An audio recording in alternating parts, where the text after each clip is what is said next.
भारत के अंदर जो एसआईआर हो रहा है वो आगे चल के किस तरीके से काम करेगा। एसआईआर के अंदर देखिए अभी तक कोई दूसरा देश का नहीं मिला, न पाकिस्तान का, न बांग्लादेश का, न अदर किसी भी कंट्री का कोई नहीं मिला जिसको हमेशा नाम बदनाम किया जाता है कि इस कंट्री का आके घुस गया घुसपैठिया। ठीक है, तो एसआईआर में जहाँ तक है दूसरा कंट्री कोई नहीं मिला, कोई घुसपैठिया नहीं मिला। जहाँ तक हमारे भारत के ही मूल निवासी जो है उन्हीं को वोटर लिस्ट से नाम निकाला जा रहा है। वोटर लिस्ट से नाम निकालने का मतलब निर्वाचन उनका ख़त्म।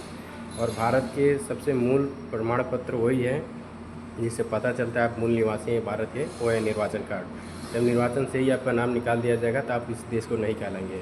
आपको यही एसआईआर आगे चल के इस तरीके से काम करेगा। एसआईआर आगे चल के आपको यही बताएगा कि देखिए 5 साल 10 साल 12 साल 20 साल बाद यही चल के लोग करेगा, बोलेगा कि देखिए ये इस देश का नहीं है नागरिक, इस देश का नागरिक नहीं है। ठीक है, आप ही लोग को देशद्रोही देश गद्दार कहा जाएगा, बोला जाएगा जिस देश से आ गया उस देश का आ गया घुसपैठिया है। आप जिनको वोट दिए हैं, वही लोग आपके साथ देखिए किस तरीके के कर रहे हैं। आप लोग जात धर्म दे के वोट दिए, आपको ही देखिए किसी देश से ही निकाला जा रहा है, इसी देश से आपका नागरिकता छीना जा रहा है, इसी देश से आपका वोटर लिस्ट से नाम काटा जा रहा है और आप लोग जात धर्म देकर वोट देते हैं। एक बात बताइए, जात धर्म देने से वोट देश आगे बढ़ जाएगा क्या? जात देख के वोट देने से विकास होगा देश के अंदर?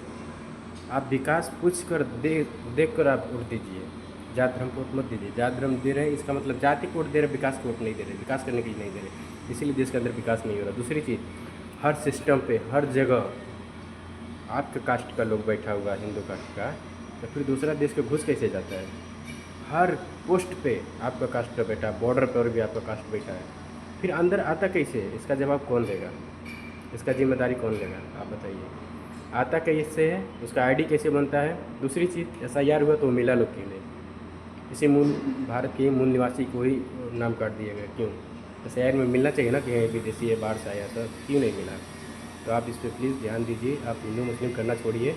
ये ऐसा सरकार है कि किसी जात का नहीं, हर जात के देखिए खिलाफ एक बिल पास कर चुका है। हर जात, कोई ऐसा जात नहीं है जिसके खिलाफ बिल ना पास हुआ। दूसरी चीज़, आप ये भी देखिए, हर लोगों को अलग अलग तरीक़े से मारा गया, सताया गया है। स्टूडेंटों को भी मारा गया, उनको विद्रोही बताया गया, किसान को भी मारा गया, सिखों को मारा गया, उनको खिलास्तानी बोला गया। जो कांग्रेस का सपोर्ट करते हैं उसको कांग्रेसी बोला जाता है।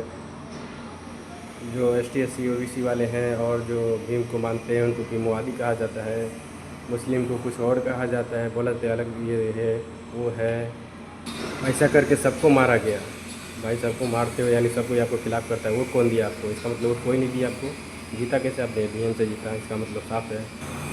आप लोग हिंदू को मानते हो, हिंदू कोई 150 मंदिर अभी तक तोड़ दिया है ये लोग किसी के नहीं है।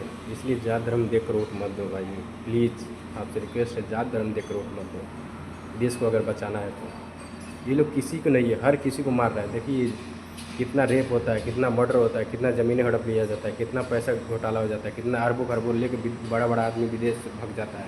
उनको कोई नहीं पकड़ पाता है, कोई कार्रवाई नहीं होता है। लेकिन आप कुछ करते भी नहीं है, फिर भी आपके ऊपर केस लग जाता है, आप जेल में सड़ जाते हैं, ज़िंदगी भर उम्र कट जाती है, कुछ कार्रवाई नहीं होता है। आप प्लीज़ सुधर जाओ, ये हिंदू मुस्लिम करना छोड़ दो।